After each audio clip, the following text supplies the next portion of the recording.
Saudara-saudara kaum muslimin yang berbahagia, ini merupakan analisa sosial bahwa pada satu saat nanti akan terjadi di tengah-tengah umat di mana kita dihantam dan diserbu dari segala macam penjuru.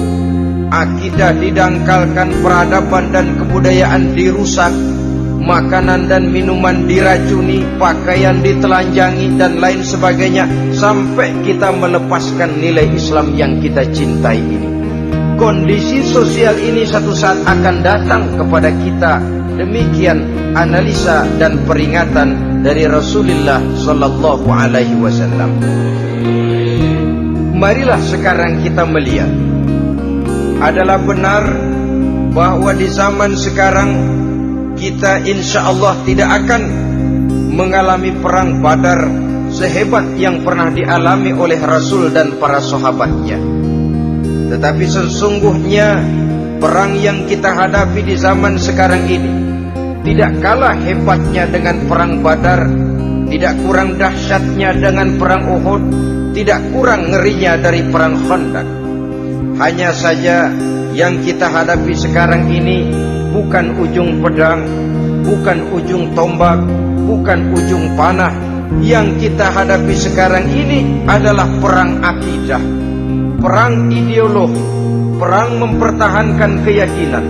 Yang kalau kita kalah sekarang, kita memang masih beragama, tetapi anak kita, cucu kita, generasi yang akan hidup 5, 10, 20, 30 tahun yang akan datang, wallahu a'lam bissawab.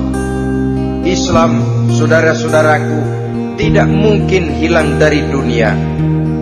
Tetapi tidak mustahil Islam gulung tikar dari desa kita. Tidak mustahil Islam gulung tikar dari kampung dan kota kita, jikalau kita tidak menjaganya, jikalau kita tidak memeliharanya, bahkan jikalau kita tidak mewariskannya kepada anak-anak kita, generasi yang akan datang. Marilah kita mengingat sejenak bagaimana Islam di Spanyol yang pernah jaya, pernah mewarnai daratan Eropa, dan yang sekarang hanya sekedar tinggal ceritanya saja.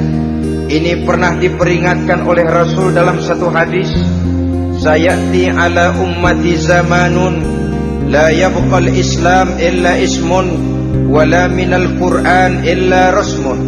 Akan datang satu masa di tengah umatku di mana pada masa itu Islam ada tapi hanya tinggal sekedar namanya saja, dan Quran pun ada tapi cuma sekedar tinggal tulisannya saja. Apabila kita tidak mewariskan ini kepada generasi yang akan datang, maka serbuan-serbuan dari berbagai macam penjuru dari hari ke hari semakin kita rasakan kehebatannya. Tidak mustahil sejarah Spanyol akan terjadi di desa kita, akan terjadi di kampung kita, akan terjadi di kota kita. Orang Spanyol, kalau mereka cerita kepada anaknya, mereka akan cerita, "Nak, di sini dulu ada masjid." Kapan, Pak? Dulu bener dah. Banyak orang Islam kalau hari Jumat pada sembahyang, kapan itu, Pak? Dulu sekali. Sekarang cuma sekedar tinggal ceritanya saja. Bukankah sesuatu yang sangat tidak mustahil apabila kita tidak menjaga dan mewariskan Islam ini kepada generasi yang akan datang? Maka serbuan-serbuan akan membawakan hasil yang diinginkan oleh para penyerbu itu tadi.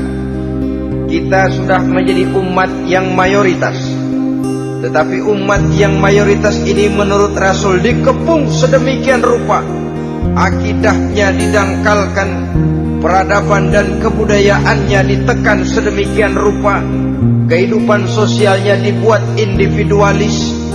Kemudian dari segi pergaulan, pakaian, makanan, minuman dan sebagainya diracuni, sampai dia tidak lagi berpegang teguh kepada agamanya. Dan dikala itu hilang kehebatan umat ini di mata musuh-musuhnya. Orang lain memandang kita ringan saja, enteng saja, satu umat yang sudah kehilangan wibawa. Padahal konon kabarnya kita mayoritas, tapi enak saja dikutak-kutik orang lain. Dan dikala itu di hati kita merajalela penyakit uahan.